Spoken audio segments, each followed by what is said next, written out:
Friends ఈ వీడియోని చూసే ముందు ఈ వీడియోని మాత్రం తప్పకుండా లైక్ చేయండి, అలాగే మన ఛానల్ని సబ్స్క్రైబ్ చేసుకోండి, పక్కన ఉన్న బెల్ ఐకాన్ పైన క్లిక్ చేయండి, మీకు ఆల్ నోటిఫికేషన్స్ వస్తాయి. తర్వాత కామెంట్ సెక్షన్లో మాత్రం దిస్ వీడియో ఈజ్ అమేజింగ్ అని టైప్ చేయండి.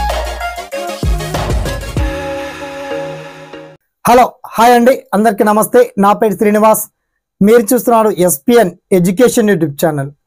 సో మొత్తంలో ఇవాళ ఈ వీడియో తెలంగాణ రైతు భరోసా లేదా రైతు బంధు పేమెంట్ గురించి. అసలు వచ్చేనా ఈ రైతు బంధు పేమెంట్? అసలు ఇస్తుందా ప్రభుత్వం? 1000 కళ్ళతో వాళ్ళ రైతన్నలందరూ కూడా తెలంగాణ రాష్ట్ర వ్యాప్తంగా చాలా జిల్లాల్లో ఎదురు చూస్తూ ఉన్నారు. ఇవాళ 4 ఎకరాల లోపు ఉన్నటువంటి వాళ్ళకి రైతు భరోసా పేమెంట్ వచ్చాయి. అయితే ఇవాళ మంత్రివర్గ విస్తరణ కావచ్చు, మంత్రివర్గ సమావేశం ప్రత్యేక మీటింగ్ జరిగింది. అందులో కూడా దీనికి సంబంధించి ఒక కీలక అబ్జర్వేషన్ వచ్చింది.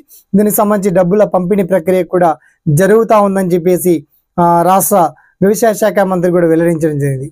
అయితే దీనికి సంబంధించి చాలా మంది ఇంకా ఆలోచన చేస్తున్నారు. యాసంగి సీజన్ సంబంధించి ఇంకా రాలి, ఇంకా వానాకాలం సీజన్ సంబంధించి ఎప్పటి వరకు వస్తాయి, ఆ డీటెయిల్స్ ఏంటో మనం షార్ట్ అండ్ క్లియర్ కట్ గా తెలుసుకుందాం. ఓకేనా? So let start our topic.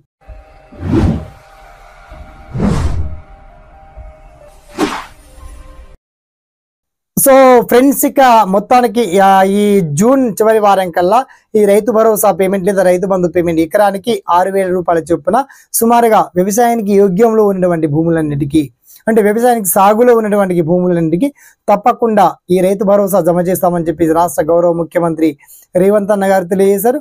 అలాగే వ్యవసాయ శాఖ మంత్రి తుమ్మల నాగేశ్వరరావు కూడా చాలా సార్లు హామీ ఇచ్చారు. అయితే ఈసారి పొంగులేటి శ్రీనివాస్ యాదవ్ గారు చాలా క్లియర్గా హామీ ఇవ్వడం జరిగింది. మొత్తానికి ఈ రైతు భరోసా నగదు అనేది 10 ఎకరాలు లోపు ఉన్నటువంటి రైతులందరికీ కూడా ఈ జూన్ చివరి వారికి కాకుండా అంతకంటే ముందుగానే మొత్తానికి ఎకరానికి 6,000 రూపాయల చొప్పున రైతు భరోసా పేమెంట్ లేదా రైతు బంధు పేమెంట్ అకౌంట్లో నగదు జమ చేసేటువంటి ప్రక్రియ ఆల్రెడీ ప్రారంభించామని చెప్పారు. కానీ ఇంకా రైతుల ఖాతాలో జమ అవుతాయి అని చెప్పేసి ప్రభుత్వం హామీ ఇస్తుంది. మొత్తానికి జూన్ చివరి వారం వరకు చూసేది.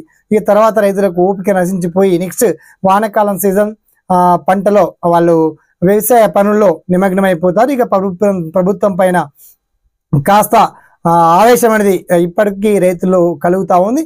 ఎందుకంటే నెక్స్ట్ మనకి ఎలక్షన్ కోడ్ కూడా రాబోతా ఉంది.